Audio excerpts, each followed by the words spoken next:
What's up guys, thank you so much for clicking on this video. In today's video I want to shortly show you how to enable a mute hotkey in Discord. That's a very easy process and that's what I'm going to show you today step for step. But before we start into the video, I would really like to mention something. You would certainly make my day if you could either leave a like, comment and subscribe. Yeah, it would be very much appreciated. Thank you so much guys. But let's start right into the video. First of all, just open Discord as you normally would, and then click on the user settings in the bottom left.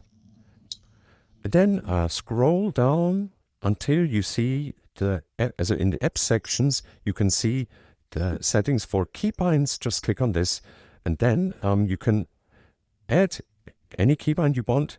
In the case of today's video, I want to show you how to set a mute keybind. So just click on add a keybind and then you can select as action mute.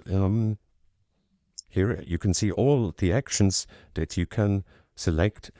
For a mute hotkey you need to select the action toggle mute, and then you can select any keybind you want on your keyboard. So just whatever you want, whatever fits for you the best. And just type it in when you're in the recording. Yeah, that's it. There's really nothing more to it. We can already test this. So we can see if I'm pressing the button on my keyboard, it's muting and I'm muting. That's it. Really hope this helped you guys. If so, leave a like, comment and subscribe. If not, leave also a comment and I will write you back as soon as possible and we will surely find a solution. But that's it. Thank you so much for your attention and I wish you a wonderful day. Bye guys.